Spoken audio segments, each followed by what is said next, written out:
بسم اللہ الرحمن الرحیم نحمده ونصلی ونسلم علی رسول الکریم اما بعد السلام علیکم ورحمۃ اللہ وبرکاتہ۔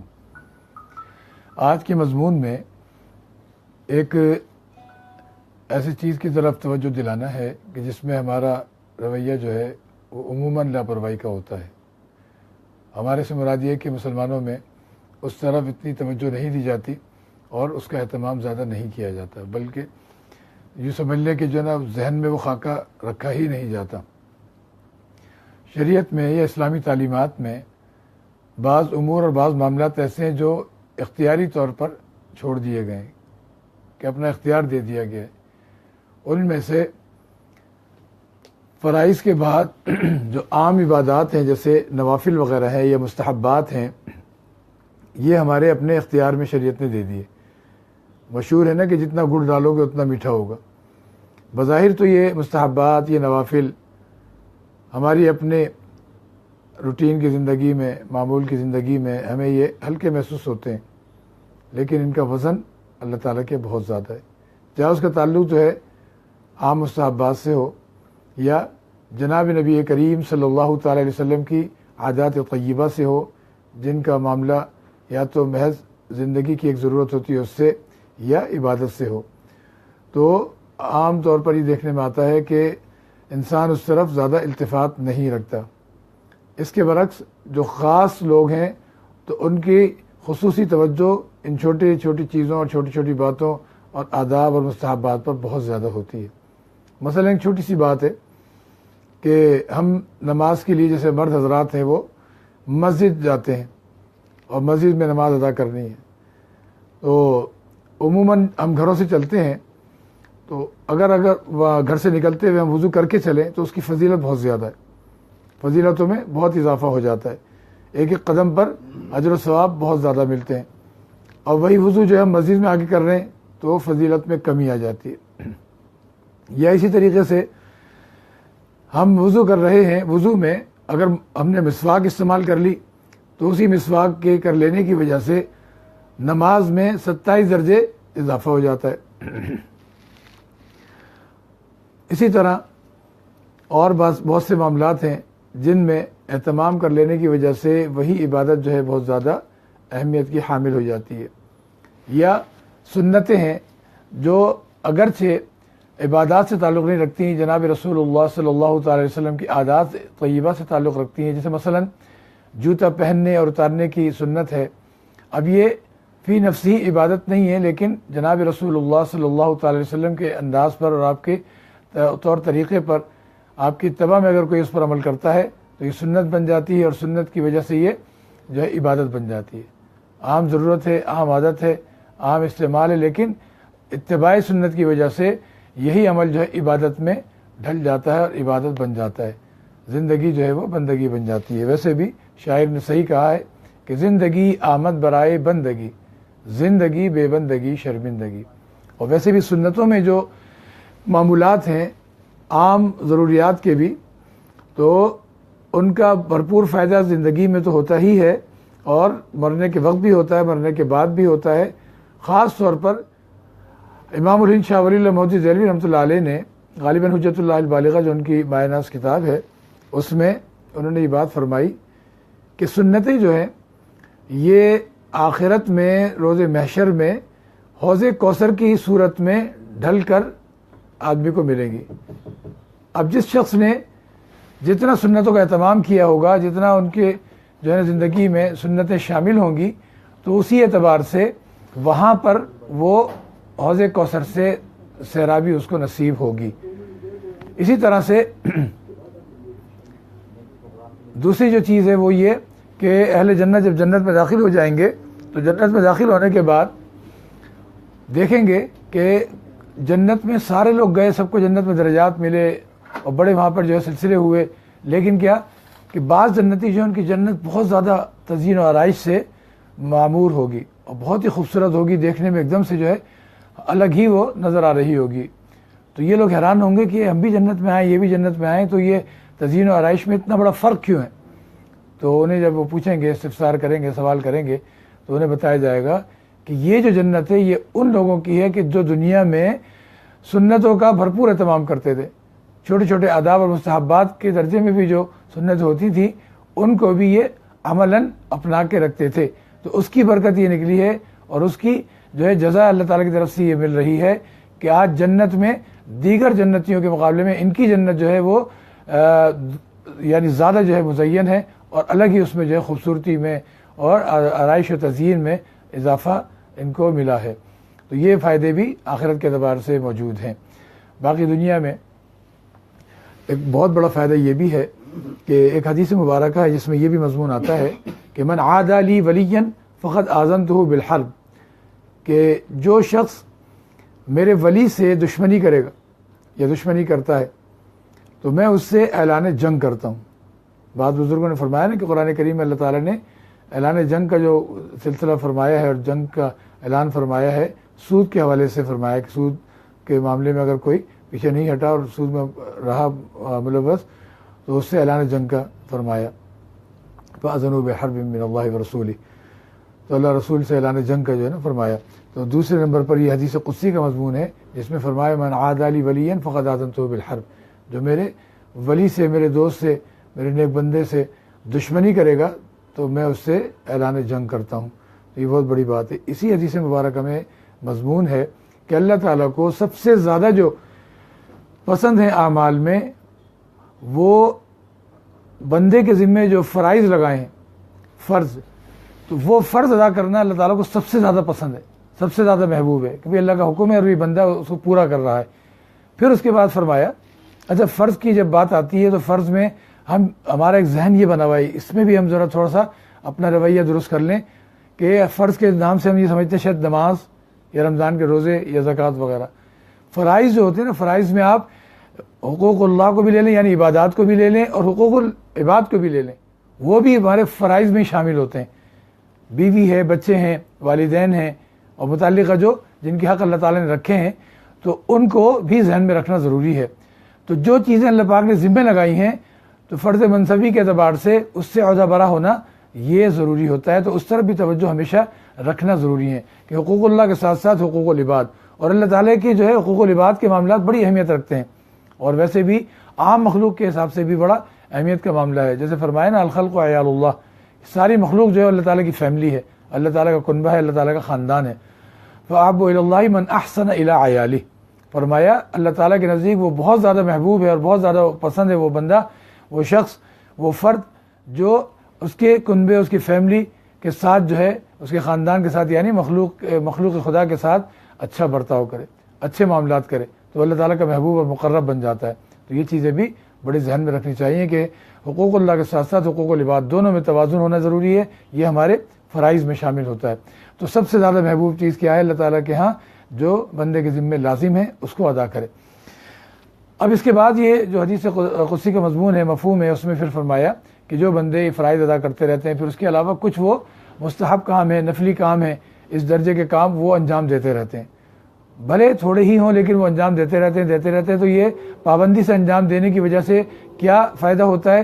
اللہ تعالیٰ فرماتے ہیں، چونکہ حدیث قدسی اس کو کہتے ہیں جس میں جناب نبی کریم صلی اللہ تعالی علیہ وسلم وہ روایت فرما رہے ہوتے ہیں اللہ تعالیٰ کا ارشاد.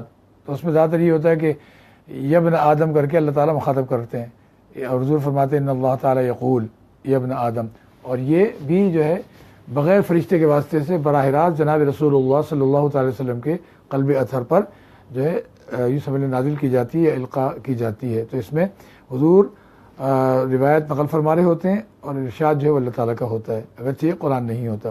جیسے دوسری جو روایتیں ہوتی ہیں جو حدیثیں، اس میں یہ ہوتا ہے کہ صحابی جو ہے وہ نقل کر رہے ہوتے ہیں اور وہ ارشاد حضور کا ہوتا ہے. تو یہ فرق ہے. تو یہی وہ حدیثیں قدسی کہلاتی ہیں. تو اس میں فرمایا کہ بندہ جب وہ فرائض بھی ادا کر رہا ہے، فرائض کے بعد پھر وہ کچھ نوافل اور کچھ چیزیں اس طرح معمولات، مستحبات اور چھوٹی چھوٹی سی جو چیزیں کہلاتی ہیں وہ پابندی سے ادا کرتا رہتا ہے تو اس کی برکت کیا ہوتی ہے؟ اللہ تعالیٰ فرماتے ہیں میں اس کا ہاتھ بن جاتا ہوں، میں اس کا ہاتھ بن جاتا ہوں جس سے وہ پکڑتا ہے، میں اس کا کان بن جاتا ہوں جس سے وہ سنتا ہے، میں اس کی آنکھ بن جاتا ہوں جس سے وہ دیکھتا ہے، اور میں اس کے پیر بن جاتا ہوں جس سے وہ چلتا ہے. اور اس طرح کا مضمون ہے کہ میں اس کے سوال پر اس کو عطا کرتا ہوں اور اس کے مخالف کے مقابلے میں اس کی مدد کرتا ہوں. اس طرح کے مضمون مفہوم اس میں موجود ہے. تو یوں پتہ چلا کہ بظاہر تو یہ چھوٹے چھوٹے معمولات، مستحبات اور آداب عام طور پر انسان کو اہمیت نہیں دیتا، لیکن اللہ تعالیٰ کی ان کی بڑی اہمیت ہے، جبکہ پابندی سے بھی انجام دیے جا رہے ہوں، تو اس اہمیت پر انسان کو بڑی بڑی جو ہے فضیلتیں حاصل ہوتی ہیں۔ اور یہی وہ چیز ہے کہ جس کی بدولت جتنے بھی امت کے اولیاء ہیں، اکابر ہیں، وہ انہی معمولات کی وجہ سے ولایت کے درجے پر فائز ہوئے ہیں، ولایت کے درجے پر فائز ہوئے ہیں۔ ایک بہت بڑی ہستی ہیں اپنے امت کے، حضرت جنید بغدادی رحمہ اللہ، ان کے بڑے اجلہ خلفاء میں سے تھے شیخ ابوبکر شبلی۔ نہاوند ایران کا ایک علاقہ ہے، شہر ہے، وہاں کے وہ گورنر تھے۔ تو بہرحال انہوں نے ابھی اس وقت وہ اس طرف جانے کی تو گنجائش نہیں وقت میں، لیکن مختصر یہ کہ انہوں نے بعد میں کسی واقعے کی بنیاد پر گورنری کو جو ہے خیر بات کہہ دیا تھا، اور خلیفہ سے باضابطہ طور پر بڑا احتجاج کر کے کسی معاملے پر آپ نے جو ہے، بلکہ بتا ہی دوں خلجان کیا رکھنا، کہ بہت بڑی جو ہے تقریب رکھی تھی خلیفہ وقت نے، تو چونکہ اسلامی سلطنت بہت پھیلی ہوئی تھی، تو ایسے موقع پر ہوا کہ خلیفہ جو تھے وہ اونچی جگہ پہ بیٹھتے تھے اور سب کا جائزہ لیتے رہتے تھے، اور کھانے وانے کے سلسلے بعد میں ہوتے تھے جب معاملات مکمل ہوتے تھے، جیسا کہ دستور ہوتا ہے۔ تو اسی دوران جو ہے کسی علاقے کے گورنر جو ہے ان کچھ کھانے پینے میں ایسا مسالہ آیا کہ ان کو پیدر پہ چھینکیں لگ گئیں۔ چھینکیں جاری ہونے کے بعد ایسی پیدر پہ ہوئی کہ ناک سے ریزش وغیرہ بھی جاری ہو گئی، ناک سے ریزش جاری ہو گئی۔ اب علل فور ان کے پاس کوئی رومال وغیرہ موجود نہیں تھا، تو ٹیشو وغیرہ تو اب چل گئے، اس وقت کوئی ایسا اہتمام قریب میں نہیں ہوگا، تو بہرحال وہ مجبور ہو کے یکایک جب وہ ریزش شروع ہو گئی تو اپنی شاہی خلعت جو تھی اس کی آستین استعمال کرتے ہوئے انہوں نے وہ ریزش وغیرہ صاف کی، تو خلیفہ اس پر ناراض ہو گئے اور انہوں نے جو ہے ساری شاہی خلعت ان سے اتروا لی، اور ان کو اسی وقت جو ہے عہدے سے برخاست کر کے، اور انہوں نے پاں بجولا جو کہلاتا ہے، پاں بجولا ڈنڈا ڈولی کر کے اٹھا کے جو ہے نا پیر ہاتھ اٹھا کے ڈنڈا ڈولی کروا کے جو ہے ان کو باہر پھینکوا دیا اور انہیں فارغ کر دیا۔ تو اسی بات پہ ناراض ہو کے خلیفہ سے جو ہے نا اپنی گورنری کو لات مار کے اللہ کے راستے میں نکل کھڑے ہوئے تھے۔ پھر ہوتے ہوتے جنید بغدادی، شیخ جنید بغدادی تک پہنچے، پھر وہاں ان کی خوب منجائی ہوتی رہی، اصلاح ہوتی رہی، تو ماشاءاللہ بہت منج گئے تھے۔ تو ان کا عالم یہ تھا کہ ان پر اکثر و بیشتر جو ہے کیفیات طاری رہتی تھی، اللہ تعالیٰ کی یاد میں، محبت میں ڈوبے رہتے تھے۔ تو ایک بار وہ مسجد میں داخل ہونے لگے۔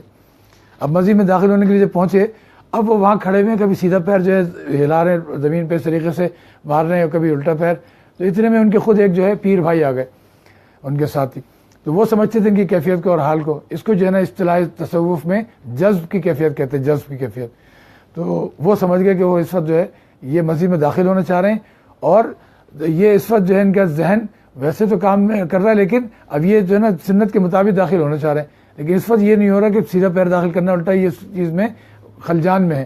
تو انہوں نے سمجھتے تھے کیفیت کو، بجائے کچھ کہنے کے جو ہے نا اپنے ہاتھ سے ان کے سیدھے پیر پہ ہاتھ مارا، جیسے ہی ہاتھ مارا تو فوراً کا سیدھا پیر داخل ہو گیا۔ تو مومن کی یہ عجیب شان ہے کہ اس کو اللہ تعالیٰ ایسا جو ہے ان آداب کی وجہ سے ایسے زندگی اس کی وہ بنا دیتے ہیں کہ بقول ہمارے بزرگوں کے اور اکابرین امت کے کہ عادات جو ہوتی ہیں وہ عبادات بن جاتی ہیں، عادت عبادت میں ڈھل جاتی ہے، یعنی زندگی جو ہے وہ بندگی میں ڈھل کر ایسی ہو جاتی ہے کہ وہ خوب بن جاتی ہے، فطرت بن جاتی ہے کہ اس کے بغیر یعنی سنت کے خلاف عمل نہیں ہوتا اور اللہ تعالیٰ کے احکامات کے خلاف عمل نہیں ہوتا۔ یہی وہ چیز ہے جس میں فرمایا نا کہ میں اس کا ہاتھ بن جاتا ہوں جس سے وہ پکڑتا ہے، اس کی آنکھ بن جاتا ہوں جس سے وہ دیکھتا ہے، پیر بن جاتا ہوں جس سے وہ چلتا ہے۔ تو یہ ساری کی ساری چیزیں، میں اس کا منہ بن جاتا ہوں، یہ زبان بن جاتا ہوں جس سے وہ بولتا ہے۔ یہی وہ چیز ہے کہ آدمی بالکل جو ہے وہ اللہ تعالیٰ کی بندگی میں ڈھل کر یہ فنائیت کی کیفیات میں چلا جاتا ہے۔ تو اس طرح سے اللہ تعالیٰ نے ان چیزوں میں رکھی۔ تو خیر اسی طرح کا ایک واقعہ جو ہے وہ مولانا فضل الرحمان گنج مراد آبادی رحمۃ اللہ علیہ کا ہے کہ وصال کا وقت قریب آ گیا، آخری لمحات چل رہے ہیں، طبیعت بہت بگڑتی جا رہی ہے، تو بستر پر ہیں، علالت ہے بہت زیادہ اور نقاہت بھی بہت، اسی نقاہت کی کیفیت میں مدہوشی کی کیفیت چل رہی ہے۔ تو زیادہ تر پہلے جو ہے بزرگوں میں یہ تھا کہ آپ صلی اللہ علیہ وسلم کی نسبت سے لنگی اور تہمد وغیرہ کا استعمال زیادہ رکھتے تھے، تہمد جس کو دھوتی بھی بولتے ہیں، لنگی بھی بولتے ہیں، تو پاجامے یا شلوار کی جگہ زیادہ اس کا اہتمام ہوتا تھا۔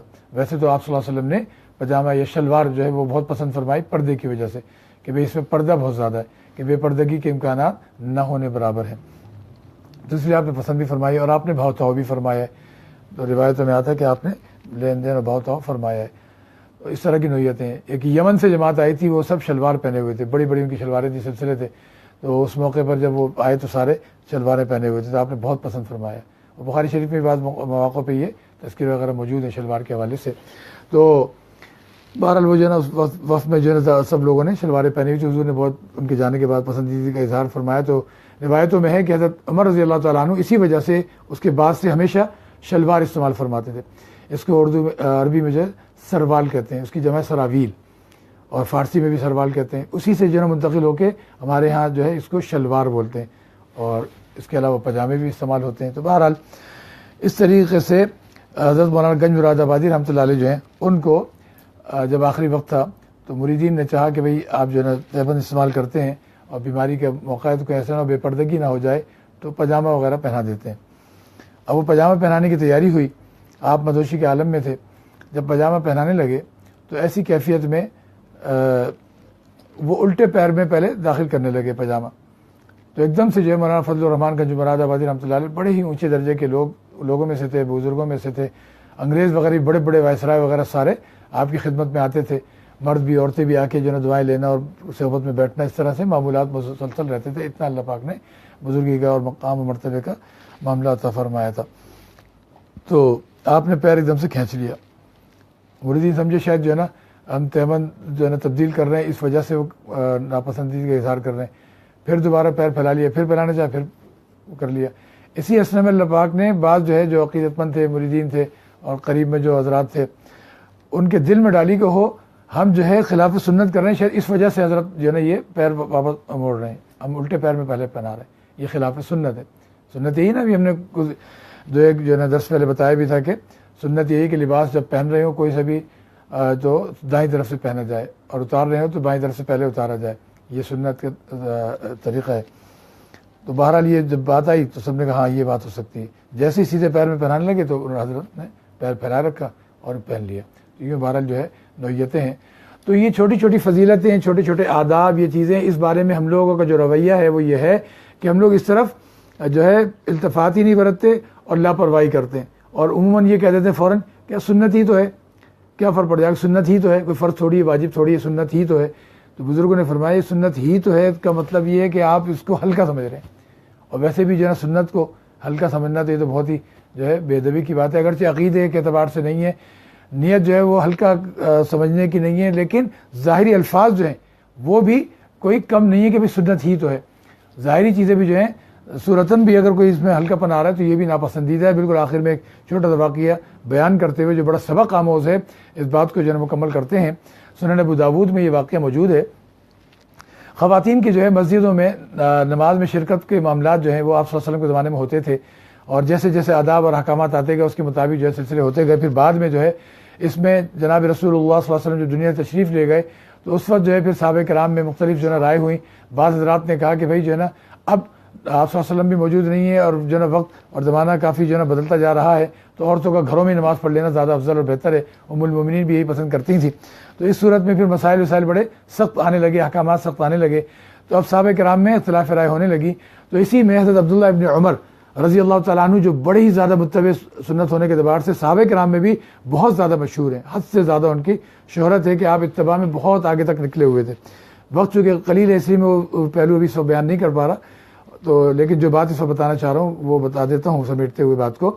وہ یہ ہے کہ آپ کے صاحبزادے وہ بھی جو ہے نا اس طرف تھے کہ بھئی جو ہے نا اب عورتوں کو مسجد جانا صحیح نہیں ہے, اور بہت شدت سے جو ہے نا اس کا وہ انکار کرتے تھے. ایک دن وہ آئے اور حضرت عبداللہ ابن عمر رضی اللہ تعالیٰ عنہ جو بڑے جلیل القدر صحابی ہیں اور بڑی طویل عمر پائی اور بہت زیادہ جو ہے نا ان معاملات میں زبردست ہے, سنت کے معاملات اور آداب کے معاملات میں اہتمام کرنے والوں میں سے.